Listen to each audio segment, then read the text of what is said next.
Hello everyone. তো আজিৰ লেকচাৰটোত আমি আৰম্ভ কৰিম সেমিকন্ডাক্টৰ মেটেৰিয়েলছ। বাট সেমিকন্ডাক্টৰ মেটেৰিয়েল আৰম্ভ কৰাৰ আগতে প্ৰথমতে আমি জানি লওঁ থুলমূলকৈ কন্ডাক্টৰনো কি হয়। বিকজ সেমিকন্ডাক্টৰ নামটোতে কন্ডাক্টৰ নামটো যেহেতু আছে, তো what is a conductor? First কুৱেশ্যনটো আহি যায়। তো আমি জানো প্ৰিভিয়াছ ক্লাছৰ পৰা যে কন্ডাক্টৰ এনেকুৱা এটা মেটেৰিয়েল হয় যি ধুনীয়াকৈ ইলেক্ট্ৰিচিটি কন্ডাক্ট কৰে, তাৰমানে ইলেক্ট্ৰিচিটি ইজিলি তাতে পাছ হৈ যাব পাৰে। তো আমি জানো ইউজুৱেলি মেটেলছবোৰ হৈছে ভাল কণ্ডাক্টৰ্ছ। তো আইৰণ হৈ যায় ভাল কণ্ডাক্টৰ, তাৰপিছত চিলভাৰ গোল্ড এইবোৰ চব গুড কণ্ডাক্টৰ হৈ যায়। বাট ফৰ আমাৰ পাৰ্পছৰ কাৰণে আমি এক্সাম্পল এটা লওঁ। চ' আমি ল'ম কপাৰ। চ' কপাৰ হৈছে এটা বহুত ভাল কণ্ডাক্টৰ আৰু দেখাই গৈছে আমাৰ যদি ঘৰৰ ৱায়াৰিং ছিষ্টেমটো চাওঁ তো ৱায়াৰ্ছত জেনেৰেলি আমি কপাৰ ইউজ কৰোঁ বিকজ এইটো এটা বহুত ভাল কণ্ডাক্টৰ আৰু ই ইজিলি ইলেক্ট্ৰিচিটিক পাছ কৰায়। তো কপাৰৰ যোনটো এটমিক নম্বৰটো হৈছে, তো এটমিক নম্বৰটো হৈছে 29। তো 29 হোৱাৰ মিনিংটো এইটোৱে হৈছে যে কপাৰ এইটো ষ্টেবল কপাৰ হয়। এই কপাৰটোত আছে পজিটিভ 29। পজিটিভ 29টা প্ৰটনছ আছে আৰু প্ৰটনছটো ইউজুৱেলি ক'ত থাকে? নিউক্লিয়াছৰ ভিতৰত থাকে।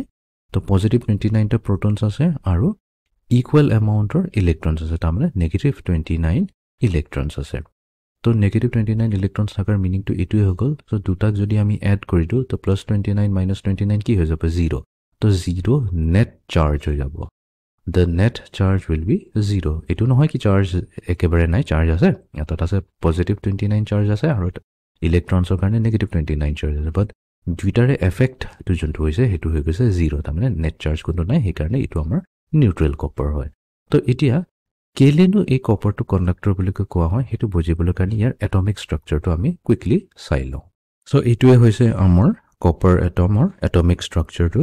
ইয়াতে যোনটো চেণ্টাৰত প্লাছ 29 লিখা আছে, প্লাছ 29 মানে হৈছে ইয়াৰ তাত প্লাছ 29 প্ৰটনছ আছে আৰু এইটোকে আমি ক'ম নিউক্লিয়াছ। তো এইটো হৈ গ'ল আমাৰ নিউক্লিয়াছ। তাৰপিছত নিউক্লিয়াছৰ আশে পাশে আমি দেখিছোঁ কেইটামান চাৰ্কুলাৰ লাইনছ আছে। এই চাৰ্কলছটোৱে হৈছে একচুৱেলি অৰ্বিটছ। তো এই অৰ্বিটছত আমি দেখা পাইছোঁ যে ইয়াতে ইলেক্ট্ৰনছবোৰ অৰ্বিট কৰি আছে। তো ইয়াতে টোটেল 1 2 3 4। তো ইয়াতে 4টা অৰ্বিট আছে আৰু ইচ অৰ্বিটছত কিছুমান ইলেক্ট্ৰনছ বা হেৰি কৰি আছে, মুভ কৰি আছে। তো যদি আমি ফাৰ্ষ্ট অৰ্বিটটো চাওঁ তো ফাৰ্ষ্ট অৰ্বিটত কেইটা ইলেক্ট্ৰনছ আছে? 2টা ইলেক্ট্ৰনছ আছে। দেন ছেকেণ্ড অৰ্বিটত চাওঁ, কাউণ্ট কৰি লোৱা, তাতে টোটেল 8টা ইলেক্ট্ৰনছ আছে। দেন থাৰ্ড অৰ্বিটটো যদি আমি চেক কৰোঁ তাতে ইন টোটেল 18টা ইলেক্ট্ৰনছ আছে। আৰু ফাইনেলি আমি যদি একদম লাষ্ট অৰ্বিটটো চাওঁ যোনটো হৈছে আমাৰ ফ'ৰ্থ অৰ্বিট, তো সেইটোত এটা ইলেক্ট্ৰনছ আছে। তো এই গোটেইকেইটা ইলেক্ট্ৰনছ যদি আমি এড কৰি দিওঁ সেইটো আমি পাই যাম 29। তো তাৰমানে ইন টোটেল দেৰ 29 ইলেক্ট্ৰনছ, সেইটোৱেতো আমি কৈছোঁ ইয়াতে 29টা ইলেক্ট্ৰনছ আছে বুলি কয়। তো এইটো এটমিক ষ্ট্ৰাকচাৰৰ মই দেখুৱাই দিলোঁ যে টোটেল 29টা ইলেক্ট্ৰনছ আছে আৰু চেণ্ট্ৰেল নিউক্লিয়াছত 29টা প্ৰটনছ আছে, 29 প্ৰটনছ প্ৰেজেণ্ট আছে আৰু ইচ প্ৰটনৰ চাৰ্জ হ'ল +1 বুলি কৈ ধৰিছোঁ, সেইকাৰণে 29টা প্ৰটনছক আমি +29 বুলি ধৰিলোঁ। আৰু এই মডেলটো একদম চিমিলাৰ হয় যোনটো আমাৰ আৰ্থ আৰু ছানৰ ৰেভলিউশ্যনটো হৈ গ'ল বা ছান বা মুন ছিষ্টেমটোলৈ যোনটো ছ'লাৰ ছিষ্টেমৰ অৰ্বিটছবোৰ হ'ল সেই তেনেকুৱা ধৰণে হয়। এই অৰ্বিটবোৰ যোনটো হৈছে এইবোৰক শ্বেলছ বুলিও কোৱা হয়। তো শ্বেলছ বুলি কোৱা হয়, আমি আইডৰ অৰ্বিট বুলি কওঁ বা শ্বেলছ বুলি কওঁ, মিনিংটো একেই থাকিব। হয়তো একজেক্টলি মিনিং নহয়, বাট আমাৰ পাৰ্পছৰ কাৰণে এইটোক আমি ছেম বুলি কৈ ধৰি ল'ম। ফাইন। এতিয়া এই যোনকেইটা শ্বেলছৰ ৰেডিয়াছবোৰ হৈছে এই ৰেডিয়াছটো সদায় ফিক্স থাকিব। তাৰমানে যোনটো ফাৰ্ষ্ট অৰ্বিট বা ফাৰ্ষ্ট শ্বেলৰ যোনটো নিউক্লিয়াছৰ পৰা ৰেডিয়াছ থাকিব, লেটছ কল ইট R1, সেই ৰেডিয়াছটো সদায় ফিক্স ৰেডিয়াছতেই থাকিব। সেইটো ৰেডিয়াছটো কেতিয়াও চেঞ্জ নহয় কি বোলে আজি R1 আছে তো কালি 24 ঘণ্টাৰ পিছত সেইটো R1টো চেঞ্জ হৈ পেলাই কিবা বেলেগ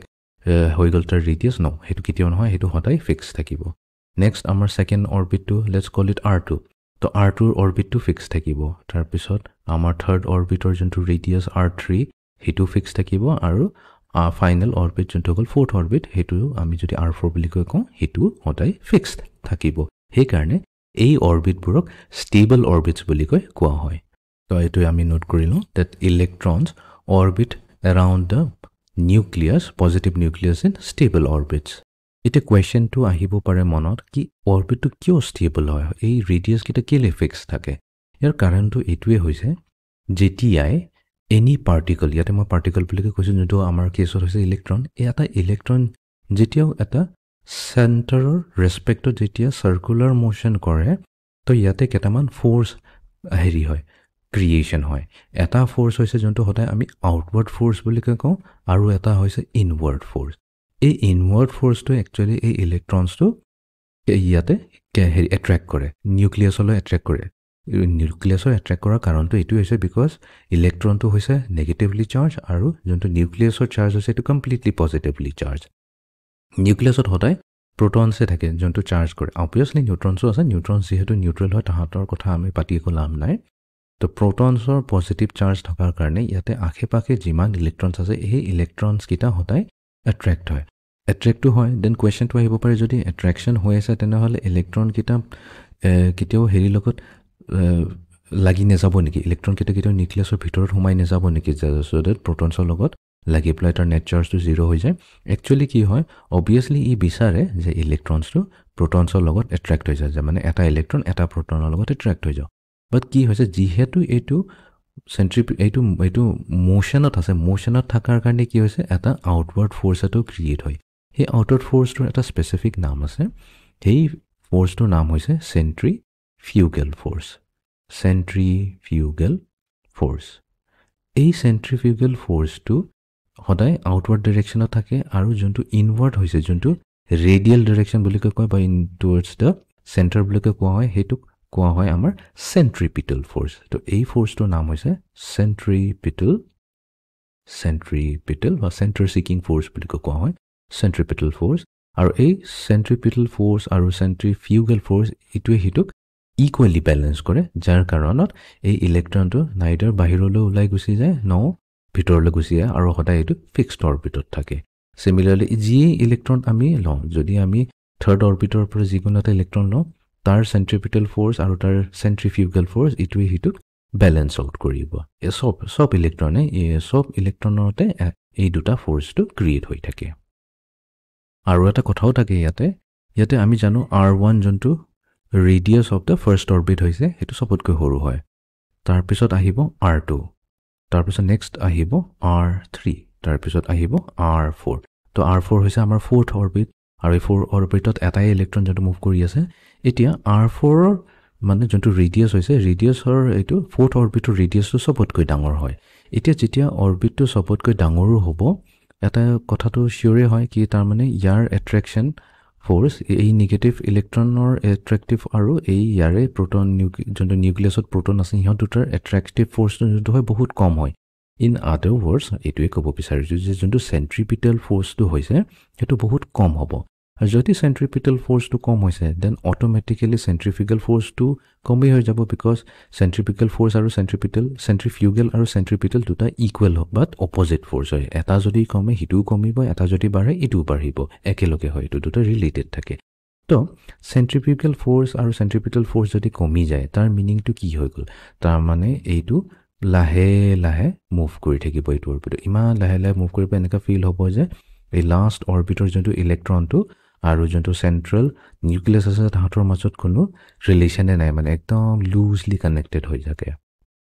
সেইকাৰণে এইটো এটা বহুত ইম্পৰ্টেণ্ট ফেক্টৰ হৈ যায় সেইকাৰণে যিহেতু এইটো এই লাষ্ট ইলেক্ট্ৰন বা মানে যোনটো ফ'ৰ্থ শ্বেলত থকা ইলেক্ট্ৰনটোৰ ফ'ৰ্চ ইমানেই কম লাগি আছে তো এই ইলেক্ট্ৰনটোৱে আমাৰ কাৰণে চবতকৈ মানে ইম্পৰ্টেণ্ট হৈ যায় আমাৰ যিহেতু আমি ইলেক্ট্ৰনিক্স পঢ়ি আছোঁ আমাৰ ইলেক্ট্ৰনিক্সৰ ভিতৰৰ এই ষ্ট্ৰাকচাৰেল এটমছৰ ভিতৰত সোমাই পেলাই একো দৰকাৰ নাই আমাৰ মেইন যোনটো আমাৰ কাম হ'ব চব এই বাহিৰৰ ইলেক্ট্ৰনটোকে লগতে আমি কাম কৰিম তো এই ইলেক্ট্ৰনটোৰ এটা নামো আছে এইটোক আমি কি কওঁ ভেলেন্স ইলেক্ট্ৰন তো ভেলেন্স ইলেক্ট্ৰন হৈছে the electrons in the outer most shell তো ভেলেন্স ইলেক্ট্ৰনেদি আমি গোটেইখিনি গেমটো খেলিম ইলেক্ট্ৰনিক্সৰ তো এই আউটাৰ মোষ্ট অৰ্বিটত যোনটো ইলেক্ট্ৰন প্ৰেজেণ্ট থাকে সেইটোকে ভেলেন্স ইলেক্ট্ৰন বুলি কোৱা হয় আৰু এই আউটাৰ মোষ্ট অৰ্বিটটোৰো এটা নাম আছে এই আউটাৰ মোষ্ট অৰ্বিটটোৰ নাম হৈছে ভেলেন্স অৰ্বিট বুলি কোৱা হয় ভেলেন্স অৰ্বিট বা আউটাৰ মোষ্ট অৰ্বিট মিনিংটো ছেইম থাকিব বাট এইটো মোৰ টেকনিকেল নাম হয় ভেলেন্স অৰ্বিট আৰু এই ভেলেন্স অৰ্বিটটো ইমানেই ইম্পৰ্টেণ্ট হয় এই গোটেই এটমটোৰ ইলেক্ট্ৰিকেল প্ৰপাৰ্টিটো চেঞ্জ কৰি দিব পাৰে ফাইন তো তাৰমানে কি হ'ল এতিয়া আমি এই গোটেই কপাৰ এটমৰ গোটেই ইলেক্ট্ৰনছখিনিৰ কথা নাপাতোঁ বাছ আমি কি ক'ম এটা যোনটো লাষ্টৰ ইলেক্ট্ৰন বা যোনটো ভেলেন্স ইলেক্ট্ৰন হয় তাৰ কথাই পাতিম তো আমি কি কৰিম আমি মেইন ইলেক্ট্ৰনিক্সৰ কথা পাতিবলৈ কাৰণে আমি খালি ক'ৰটোৰ কথাই পাতিম দ্য ক'ৰ কোৰ মানেনো কি হয় প্ৰথমতে অলপ পটককৈ বুজি লওঁ তো মই অলৰেডি কৈছোঁ যে এইটো কপাৰ এটমটোত আমাৰ কি আছে টোটেল 29 প্ৰটনছ আছে সেইকাৰণে প্লাছ 29 চাৰ্জ হৈছে আৰু ইয়াতে 29টা ইলেক্ট্ৰনছ আছে যাৰ চাৰ্জ হৈছে মাইনাছ তো সেইকাৰণে মাইনাছ 29 হৈছে আৰু ইয়াতে আমাৰ জিৰ' নেট চাৰ্জ পাইছোঁ ফাইন বাট আমি কি কৰিম কোৰটো ষ্টাডি কৰিম কেনেকুৱা আমি লাষ্টৰ অৰ্বিটটো আমি কেনচেল কৰি দিওঁ লাষ্টৰ অৰ্বিটৰ কথা আমি পাতিব নালাগে মানে যোনটোত এটাই ইলেক্ট্ৰনছ আছে আমি জাষ্ট হেৰি কনচিডাৰ কৰিম এই প্ৰথম 3টা অৰ্বিট চ' 3টা অৰ্বিটত টোটেল কেইটা ইলেক্ট্ৰনছ আছে টোটেল ইলেক্ট্ৰনছটো 28টা ইলেক্ট্ৰনছ আছে তো তাৰ মানে অভাৰঅল যোনটো নিউক্লিয়াছত আছে তাতে প্লাছ 29 চাৰ্জ আছে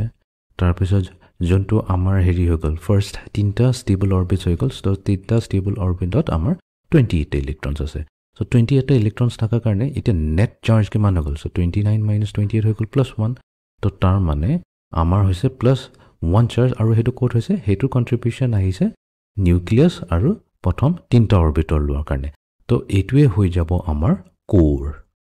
তো আমি এইটোৱে ৰিড্ৰ কৰি ল'লোঁ ফিগাৰটোক আমি কি কৈছোঁ যে এই যোনটো চেণ্টাৰত এতিয়া প্লাছ 1 হৈ গ'ল তো এইটো হৈছে একচুৱেলি প্লাছ 1 নেট চাৰ্জ আৰু এইটো কাৰ কাৰণে আহিছে সেইটো হৈছে আমি অৰিজিনেল নিউক্লিয়াছত যোনটো প্লাছ 29 প্ৰটনছ আছে তাৰে চাৰ্জটো লৈছোঁ আৰু সেইটো কম্বাইন কৰিছোঁ তাৰ নেট এফেক্টটো কম্বাইন কৰিছোঁ 28টা ইলেক্ট্ৰন যোনটো ফাৰ্ষ্ট 3 অৰ্বিটছ আছে বা এইটো আমি ইনাৰ অৰ্বিটছ বুলি কৈছোঁ বাট আমি যোনটো আউটাৰ অৰ্বিট যোনটো ভেলেন্স অৰ্বিট হৈছে সেইটোক আমি ইনক্লুড কৰা নাই তো ইয়াতে এইটোৱে হৈ যাব কোৰ তো এইটোকে আমি কোৰ বুলি কৈ ক'ম আৰু যোনটো এই কোৰৰ আশে পাশে যোনটো এইটো ইলেক্ট্ৰনছটো ঘূৰি আছে এইটো হৈ যাব আমাৰ ভেলেন্স ইলেক্ট্ৰন এইটো হৈ গ'ল আমাৰ ভেলেন্স ইলেক্ট্ৰন আৰু এই অৰ্বিটটো যোনটো এইটো ষ্টেবল অৰ্বিট বা ফ'ৰ্থ অৰ্বিট আৰু বা ফাইনেল অৰ্বিটটো কোৱা হয় তো এইটোক আমি নাম দি থৈছোঁ ভেলেন্স অৰ্বিট বুলি কয় নাও everything will revolve around this electron তাৰমানে এই ইলেক্ট্ৰনটোৰ আমি আইডাৰ এই ইলেক্ট্ৰনটোৰ লগতে খেলি পেলাই গোটেই এটমটোৰ আমি প্ৰপাৰ্টি চেঞ্জ কৰিব পাৰোঁ ইলেক্ট্ৰিকেল প্ৰপাৰ্টিটো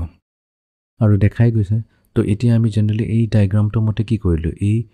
কোৰটো যোনটো কোৰ হৈ গ'ল তো আমি এইটো কোৰটো কিমান সৰু হৈ গ'ল এটা পূৰা এটা সৰু পইণ্টলৈ আমি লৈ আহিলোঁ আৰু যোনটো ভেলেন্স ইলেক্ট্ৰন আছে সেইটো অলৰেডি ইমান দূৰ ডিষ্টেঞ্চত আছে এই ৰেডিয়াছ R4টো বহুত ডাঙৰ হয় কম্পেয়াৰ টু দ্য কোৰ তো আমি এইটো ক'ব পাৰোঁ যিহেতু কোৰটো ইমান সৰু হয় আৰু ৰেডিয়াছ R4 ইমানেই ডাঙৰ হয় তাৰমানে ভেলেন্স ইলেক্ট্ৰনটো ইমানেই দূৰত আছে তো অবভিয়াছলি ইহঁতৰ যোনটো এট্ৰেক্টিভ ফ'ৰ্চ হ'ব বিটুইন দ্য কোৰ এণ্ড দিছ ভেলেন্স ইলেক্ট্ৰন সেইটো খুবেই কম একেবাৰে কম হয় ইন আদাৰ ৱৰ্ডছ আমিতো কৈ থৈছোঁ এই যোনটো চেণ্ট্ৰিপিটেল ফ'ৰ্চ হ'ব যোনটো ইনৱাৰ্ড ফ'ৰ্চ বুলি আমি কওঁ টুৱাৰ্ডছ দ্য ৰেডিয়াছ চেণ্ট্ৰিপিটেল ফ'ৰ্চ এইটো বহুত কম হয় যাৰ ফলত তাৰ অপজিট ফ'ৰ্চ চেণ্ট্ৰিফিকেল ফ'ৰ্চ সেইটো কম থাকে আৰু সেইটোৰ কাৰণে এই ইলেক্ট্ৰনৰ মুভমেণ্ট এৰাউণ্ড দ্য অৰ্বিট বা এৰাউণ্ড দ্য ভেলেন্স অৰ্বিট এইটো একেবাৰেই কম থাকে যিহেতু এই ভেলেন্স অৰ্বিটটোত এই ইলেক্ট্ৰনটো বহুত কম এট্ৰেক্টিভ ফ'ৰ্চৰে ঘূৰি আছে তো সেইকাৰণে কেতিয়াবা এই ভেলেন্স ইলেক্ট্ৰনটোক আমি লুজলি ফ্ৰী ইলেক্ট্ৰন বুলি ক'ব পাৰোঁ ফ্ৰী ইলেক্ট্ৰন কেলৈ ক'ব পাৰোঁ যদি আমি ইয়াতে কিবা এক্সটাৰ্নেল ফ'ৰ্চ এটা দিওঁ এইটো কৈ let's call forced external type of force যেনেকৈ লাইট এনাৰ্জি হ'ব পাৰে ইলেক্ট্ৰিকেল ফিল্ড কিবা এক্সটাৰ্নেল এনাৰ্জি আয়নাইজিং এনাৰ্জি কিবা এটা দি দিওঁ দেন এই ফ'ৰ্চটো ইজিলি এই ইলেক্ট্ৰনটোক তাৰ অৰ্বিটৰ পৰা নক আউট কৰি দিব পাৰে মানে তাৰ অৰ্বিটৰ পৰা তাক উলিয়াই পেলাই তাক বেলেগ লোকেশ্যনত পঠিয়াই দিব পাৰে সেইকাৰণে এইটোক আমি ফ্ৰী ইলেক্ট্ৰন বুলি কওঁ তো আমাৰ ইলেক্ট্ৰনিক্সত লুজলি ভেলেন্স ইলেক্ট্ৰন মানেই হ'ব ফ্ৰী ইলেক্ট্ৰন আই হোপ এতিয়াতো এটা ক্লেৰিফিকেশ্যন আহিছে যে কপাৰ কেলে গুড কণ্ডাক্টৰ হয় বিকজ গুড কণ্ডাক্টৰ হোৱাৰ কাৰণে এটা মেইন ক্ৰাইটেৰিয়ান আছে তাতে সদায় ফ্ৰী ইলেক্ট্ৰনছ থাকিব লাগিব আৰু যেতিয়া ফ্ৰী ইলেক্ট্ৰনছটো ইজিলি মেটেলটোত মুভ কৰিব বা মেটেৰিয়েলটোত মুভ কৰিব তেতিয়া সেই মেটেৰিয়েলটোক আমি গুড কণ্ডাক্টৰ বুলি ক'ম না আমাৰ কেছত কপাৰত কি হৈ গ'ল এটা ফ্ৰী ইলেক্ট্ৰনছ আছে এটা ভেলেন্স ইলেক্ট্ৰন আছে যোনটো ফ্ৰী হৈছে তাক ইজিলি আমি এক্সটাৰ্নেল ভল্টেজ এক্সটাৰ্নেল ফ'ৰ্চ দি পেলাই তাক অৰ্বিটৰ পৰা নক আউট কৰিব পাৰোঁ যাৰ ফলত ই ফ্ৰী হৈ যায় আৰু ইজিলি মুভ কৰিব পাৰে ডেট ইজ ৱাই কপাৰ হৈছে এটা গুড কণ্ডাক্টৰ আৰু এই ছেইম আইডিয়াটো আমি বেলেগ মেটেলছতো আমি চাব পাৰোঁ যেনে আমি কওঁ গ'ল্ড লৈ লওঁ চিলভাৰ লৈ লওঁ এলুমিনিয়াম লৈ লওঁ এইবোৰ চবতে সদায় এটা কি কৰিম আমি প্ৰথম ইনাৰ অৰ্বিটছকেইটা লাষ্টৰ ভেলেন্স অৰ্বিটটো বাদ দি গোটেইকেইটা ইনাৰ অৰ্বিটছৰ আৰু যোনটো আমাৰ চেণ্ট্ৰেল নিউক্লিয়াছ থাকিব তাহাঁতৰ নেট চাৰ্জটো ওলাই ল'ম সেই নেট চাৰ্জটো হৈ যাব কোৰ হৈ যাব সেই এটমটোৰ কোৰ হৈ যাব আৰু লাষ্ট অৰবিটটো যোনটো থাকি গ'ল তাতে যিমানখিনি ইলেক্ট্ৰনছ থাকিব সেই গোটেইকেইটা ইলেক্ট্ৰনছক আমি ফ্ৰী ইলেক্ট্ৰনছ বুলি ক'ম এতিয়া মই তোমালোকক এটা কুইক কুৱেশ্যন এটা সুধো লেটছ সে এটা এই ভেলেন্স ইলেক্ট্ৰন বা ফ্ৰী ইলেক্ট্ৰনটোক মই এটা এক্সটাৰ্নেল ফ'ৰ্চ দিছোঁ এফ এক্সটাৰ্নেল এই এক্সটাৰ্নেল ফ'ৰ্চটো দিয়াৰ কাৰণে কি হৈ গ'ল এই ইলেক্ট্ৰনটো যিহেতু লুজলি কানেক্টেড আছিল এই কোৰৰ লগত তো এইটো ইয়াৰ পৰা ভাঙি ওলাই গুচি গ'ল এই ইলেক্ট্ৰনটো ক'ৰবাত ওলাই গুচি গ'ল তো ওলাই যোৱাৰ পিছত ইয়াৰ নেট চাৰ্জটো কি হ'ব ভাবি লোৱা নেট চাৰ্জটো কি হ'ব চ' নেট চাৰ্জটো হ'ব net charge will be equals to তো টোটেল পজিটিভ চাৰ্জ কিমান আছে +1 আৰু যিহেতু ইলেক্ট্ৰন আমি জানো ইলেক্ট্ৰনৰ চাৰ্জটো হ'ব -1 এটা ইলেক্ট্ৰনৰ আৰু যিহেতু এটা নক আউট কৰি পেলাই অলৰেডি ওলাই দিলোঁ ইয়াক পঠিয়াই দিলোঁ বা ই গুচি গ'ল তো ইয়াৰ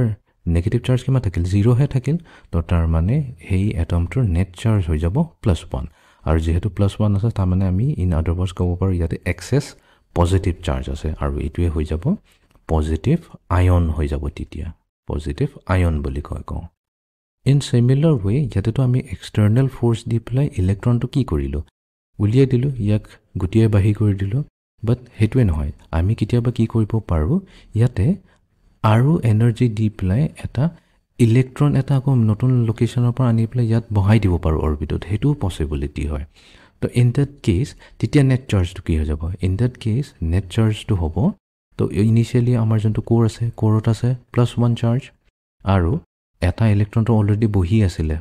বহি থকা নাই এটা ইলেক্ট্ৰনটো অলৰেডি অৰবিটত ঘূৰি আছে সেইটোৰ আছে -1 আৰু নতুনকৈ যোনটো ইলেক্ট্ৰন আহি গ'ল তাৰো নিজৰ চাৰ্জ আহি গ'ল -1 তো নেট চাৰ্জটো কি হৈ যাব -1 আৰু তেতিয়া আমি পাই যাম এটা নেগেটিভ আয়ন পাই যাম